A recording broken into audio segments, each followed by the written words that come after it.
Olá, amigos do Centro Espírita Ibirajara, uma alegria estar com vocês. E nesta tarde vamos falar um pouquinho, bater um papo sobre o capítulo 13 do Evangelho segundo o Espiritismo. Não saiba a vossa mão esquerda o que dê a vossa mão direita. E eu gosto sempre de pensar, quando pego um livro, o que o autor, o que aquele que organizou pensou, por que ele colocou essa ordem de ideias, propostas. E aí, numa breve análise do capítulo 13, e lá é a primeira folha, aqueles que desejarem acompanhar pelo Evangelho, lá é a parte onde se dá a apresentação do capítulo, está lá escrito, né? Primeiro, fazer o bem sem ostentação. Depois, os infortúnios ocultos. Depois, o óbolo da viúva. Convidar os pobres e os estropiados. Dar sem esperar retribuição. Então, essa é a primeira parte, os temas que Kardec traz, que ele selecionou, as passagens evangélicas, como sendo as passagens principais desse capítulo que ele organizou, capítulo 13, não saiba a vossa mão esquerda o que dê a vossa mão direita. Então, a gente vai vendo que esse capítulo que fala do desapego, que fala da caridade, que fala da preocupação com o próximo, que fala do grande sentido do amor, porque a caridade é o amor em movimento. Então, quando ele traz essas passagens, começando com fazer o bem sem ostentação, ele está falando de incentivarmos em nós uma melhor parte. Aquela nossa parte que não se preocupa em agradar, em ter aplauso, em ser reconhecido, em ser bem visto. Dar o bem sem ostentação é muito mais importante para aquele que dá, né, onde a atitude caridosa se origina, do que exatamente no foco aqui de Kardec, daquele que recebe. É claro que dar o bem sem ostentação é fundamental para que aquele que receba sem humilhação, né, sem se sentir menor do que aquele que dá. Mas é muito mais importante ainda para quem dá sem ostentação, porque ele está incentivando a sua melhor parte, aquela parte onde em nós está guardada a centelha divina. E a parte também que em nós está guardada a grande sabedoria da vida, porque estamos todos em simbiose, estamos ligados uns aos outros, todos os seres vivos da natureza, do reino hominal ou não, estamos ligados simbioticamente. De tal forma, a gente percebe isso nesses movimentos, nas informações que a ecologia traz para a gente, de tal forma que o desmatamento impacta no aquecimento global, que vai impactar no clima, que vai gerar catástrofes climáticas, que vai impactar na nossa vida do dia a dia, na nossa sobrevivência. Então não há dúvida que é toda uma cadeia em que cada parte dessa cadeia deve cumprir com o seu papel da maneira mais tranquila possível. E quando nós, enquanto parte dessa cadeia, oferecemos a alguém uma ajuda com ostentação, a gente não está entendendo essa dinâmica divina da simbiose, em que cada um tem a oportunidade de apoiar o outro para a sobrevivência de todos, inclusive do próprio que apoia. Então a ostentação é uma infantilidade, é uma tolice. Me chama a atenção porque ele começa com esse tópico, porque orgulho e vaidade são as chagas da humanidade.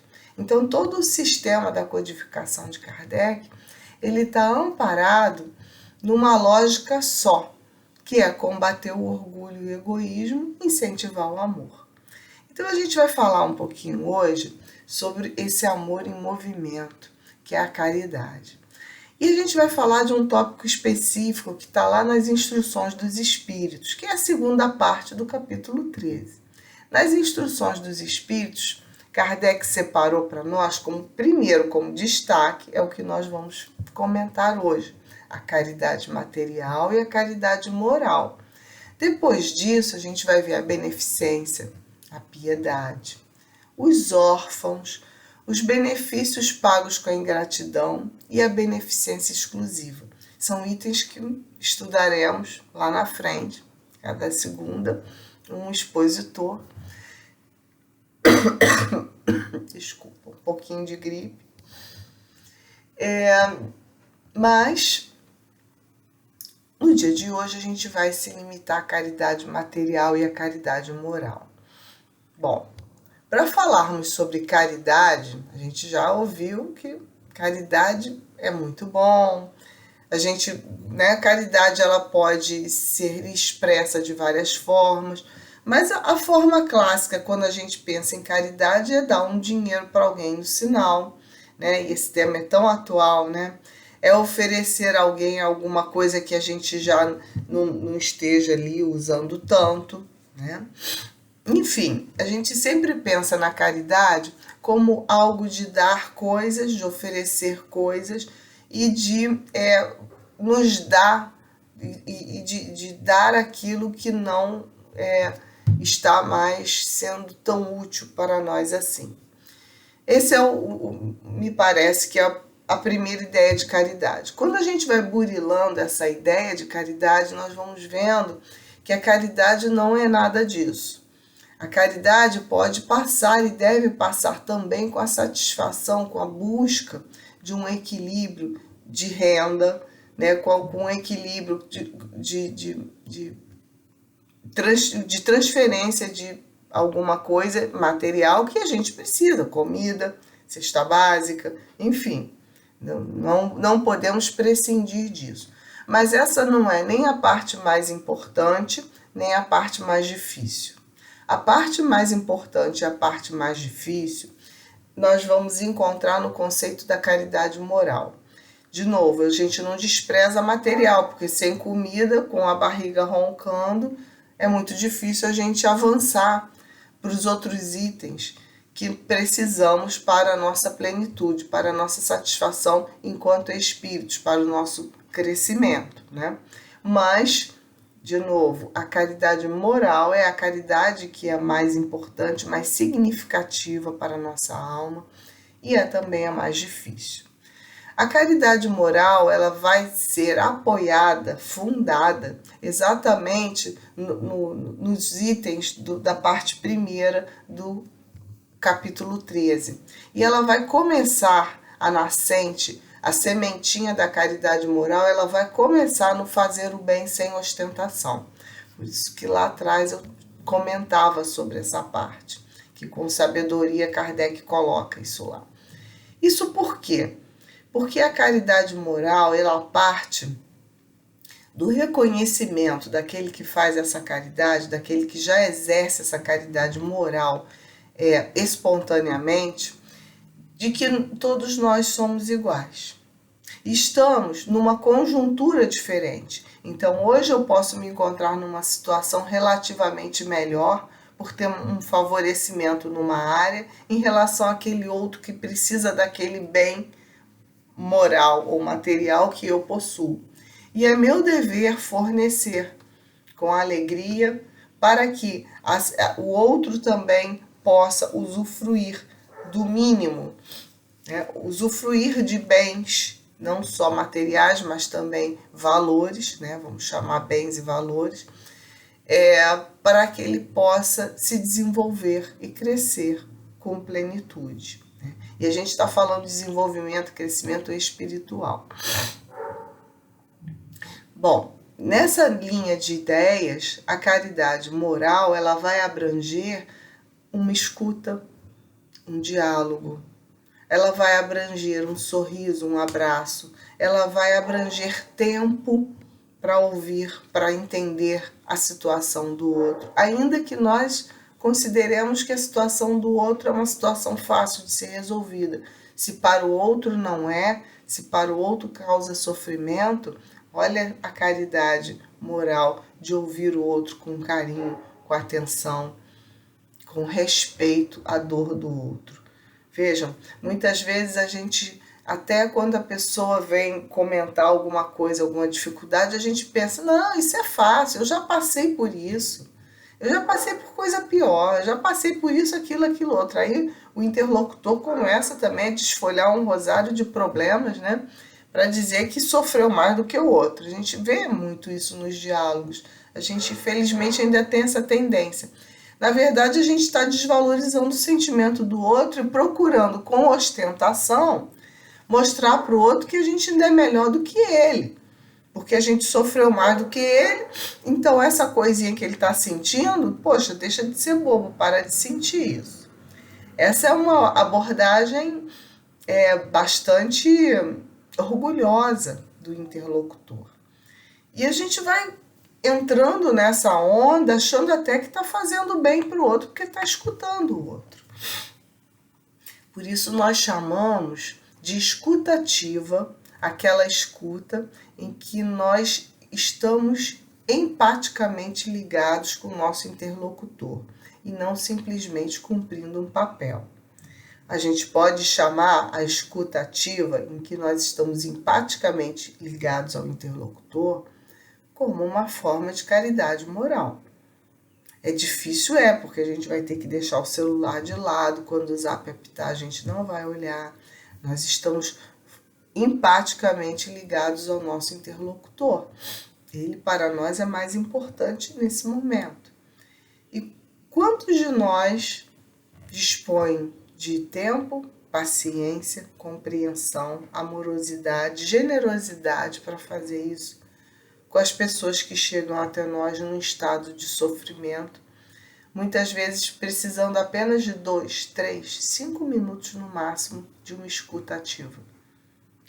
Porque também não é fazer discurso nem preleções sobre a vida do outro, mas às vezes é simplesmente um sorriso, né?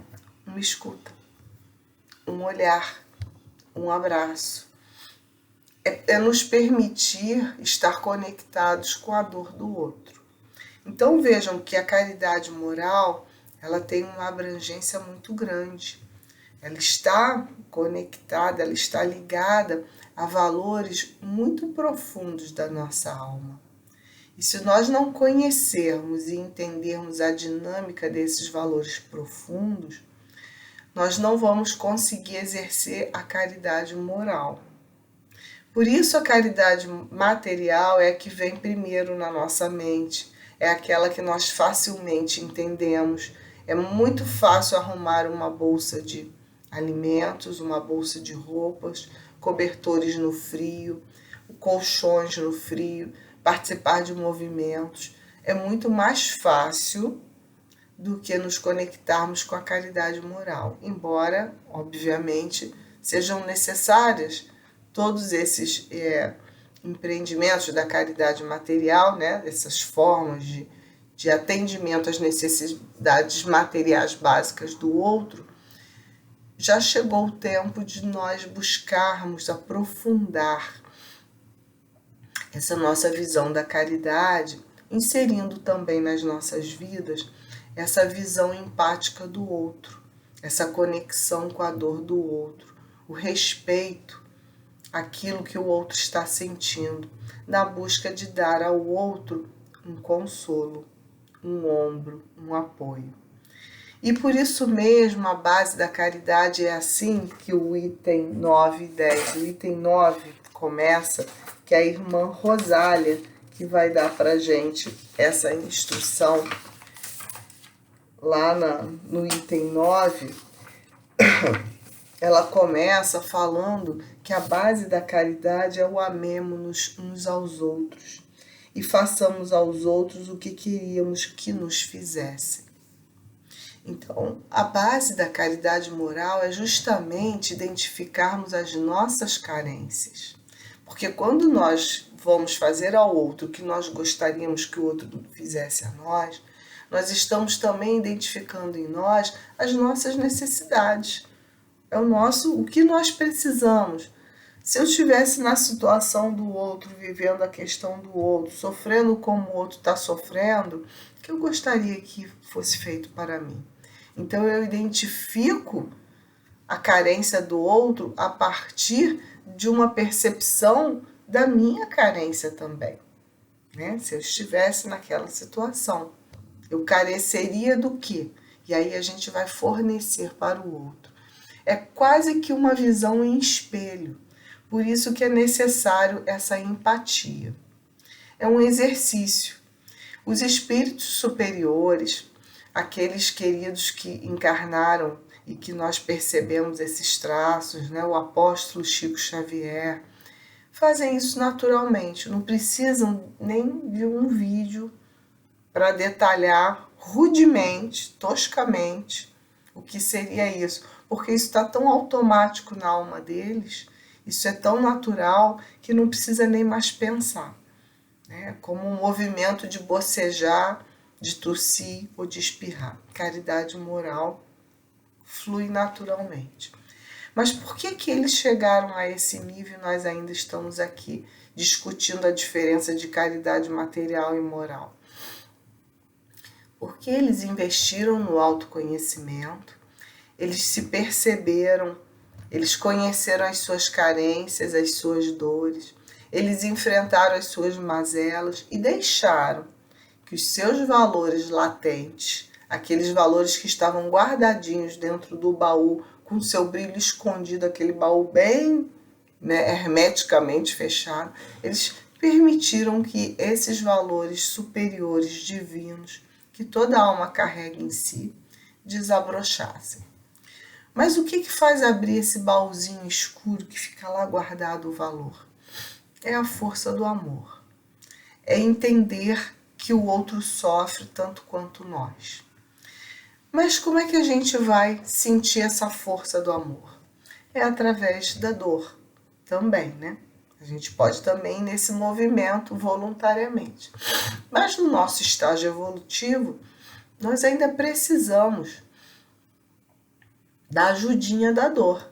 Então, quando nós vivemos uma pandemia, e quando a gente hoje já, depois de mais de 2 anos, né, quando tudo começou a acontecer, a gente passa a relembrar momentos lá de trás, ou quando nós simplesmente estamos conversando com uma pessoa, com outra, e temos a notícia que fulano ou ciclano desencarnou por Covid, sempre alguém faz um comentário, o meu pai também, o fulano também, todos nós temos alguém que faleceu nesse período de 2 anos.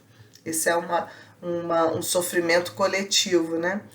E que a gente tem essa história para contar também. Então, a gente automaticamente começa a compreender mais facilmente a dor que aquele outro sente. A gente internamente já fica ali, poxa, eu sei o que ele está sentindo. Essa é uma semente, né? É a dor ensinando para a gente como é que funciona essa empatia com a dor do outro, porque automaticamente a gente emite uma vibração de amor, de carinho, de respeito à dor desse outro, porque a gente também conhece essa dor. Então é o autoconhecimento, é compreender as nossas dificuldades, é também sofrer coletivamente, que vai impulsionar a abertura desse baúzinho escuro em que lá dentro possui, nesse nosso baú, os valores divinos. Para que essa luz desses valores divinos brilhem e inundem a nossa alma. E nós possamos exercer a caridade moral naturalmente. Quando for natural, não vai nem precisar dizer que vai fazer o bem sem ostentação, porque é óbvio, é natural. A gente não vai nem se lembrar da época que a gente não fazia isso naturalmente, né? Da mesma maneira que a gente não se lembra da época que a gente não escovava os dentes. Mas vejam, nas nossas encarnações de homens das cavernas ou dos primitivos, né, as quais nós com certeza já passamos, nós não escovávamos os dentes. Mas hoje a gente não é capaz de lembrar qual foi o dia que a gente não escovou o dente. É natural, é automático, está condicionado, é assim, né? Isso é útil, necessário ao nosso corpo material. A gente assimilou isso. E com os valores morais acontece a mesma coisa. A questão é o que motivou a gente a criar esse condicionamento. Se criamos condicionamentos negativos, e esses com uma facilidade relativa em relação aos condicionamentos morais, por que não investir no condicionamento positivo moral? Esse é o dilema, essa é a dinâmica. Porque a caridade material, ela vem conectada à moral. Dia chegará que nós só estudaremos a caridade moral, porque já vamos entender automaticamente que a material já está ali acoplada, conectada. Dia chegará em que não, talvez nem chamemos isso de caridade, né? Porque não é caridade. Porque se olharmos o outro com o coração, caritativamente, é algo natural. Do planeta, né? O planeta é uma simbiose, é uma interconexão. Então, talvez falemos mais sobre a beneficência, sobre os sentimentos de empatia, de compaixão com os outros e conosco mesmos. O foco talvez não seja na caridade, porque isso já vai estar introjetado, nós já falaremos e faremos naturalmente. Então, essa é a dimensão da caridade moral. É algo que vai tomar automaticamente as nossas vidas. Esse é o mundo mais fraterno. Esse é o mundo de regeneração. Esse capítulo 13 é um capítulo de vanguarda. É o capítulo do futuro, é o capítulo do amanhã. Aquele que não consegue perceber isso e ainda vive enclausurado no seu egoísmo, achando que reter, achando que apegar-se, achando que cuidar somente de si é a melhor conduta, ele sofre muito mais do que aquele que se abre para a vida.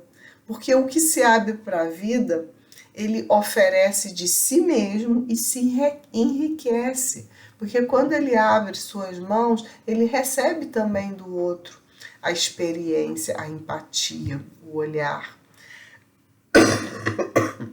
Desculpa.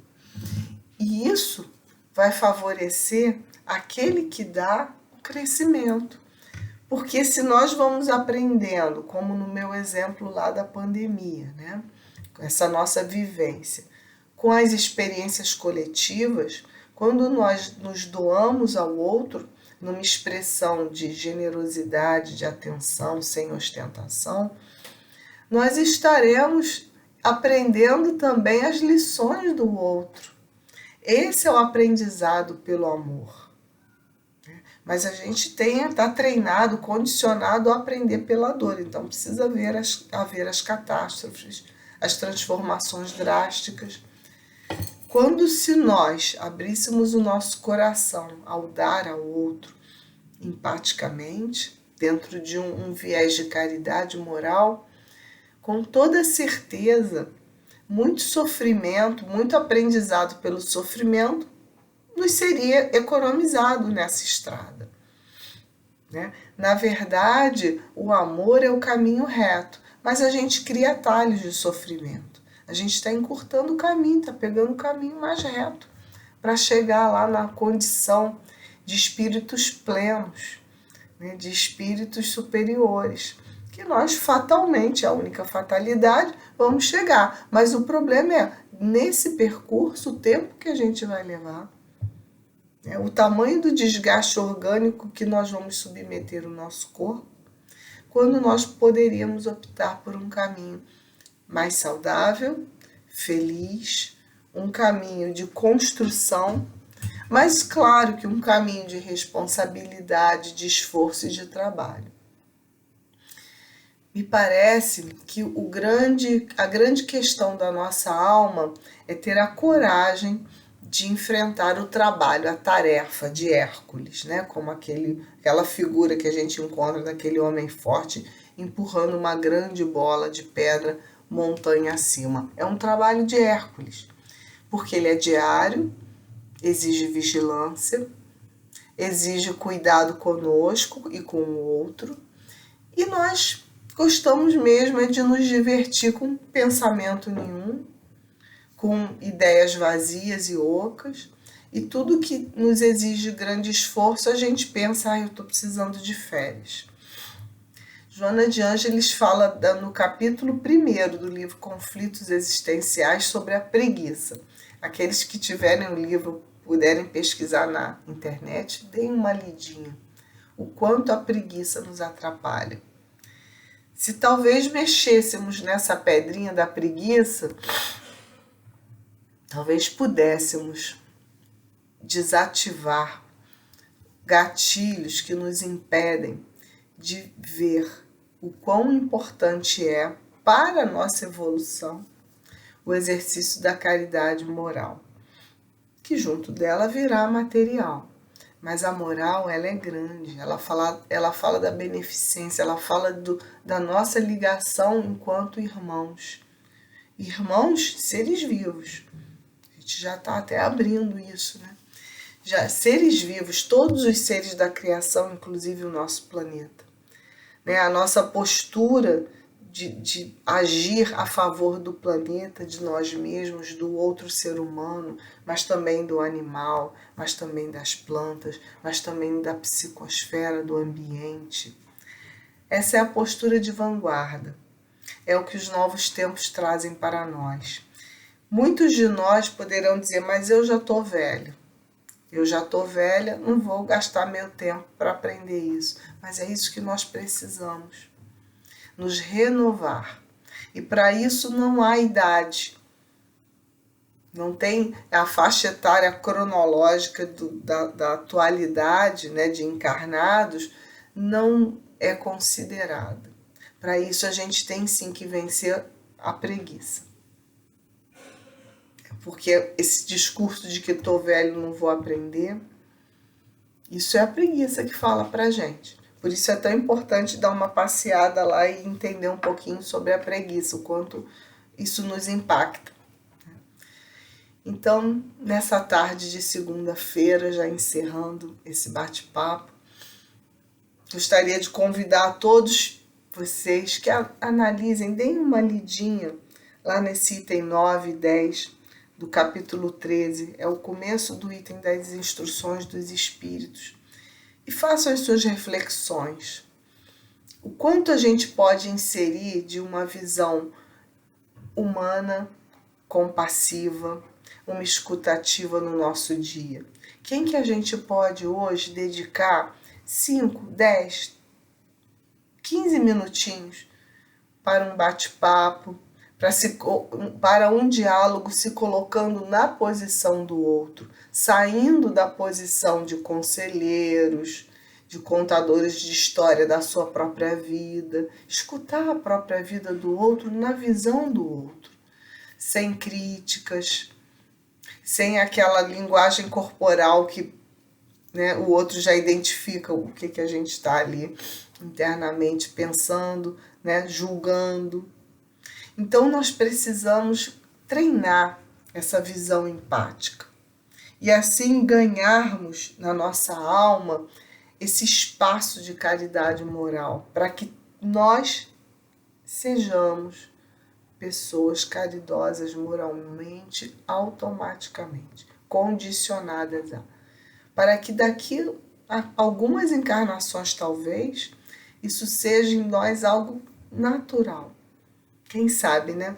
Daqui a umas 2, 3 encarnações a gente até se assuste com esses vídeos, se isso ainda estiver perdido por aí na rede, né? Ainda diz, nossa, que troço sem sentido, alguém algum dia precisou escutar isso? Né? Então, que nós possamos ficar ultrapassados rápido nesse ponto. E para isso é preciso ultrapassar o orgulho e o egoísmo. Que Jesus, o nosso Mestre querido, possa nos ajudar nessa tarefa de Hércules, que é vencer esses aspectos ainda sombrios da nossa alma. Mas também temos a certeza que não estamos sós nos melhores propósitos da nossa vida como esse. Então estaremos sempre amparados pelos nossos mentores espirituais, pelos nossos amigos do alto, pelos mentores da casa de Birajara, que é a casa que o nosso coração pertence.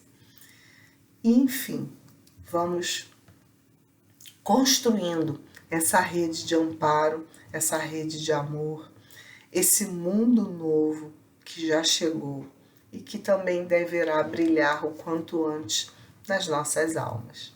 Muito obrigada.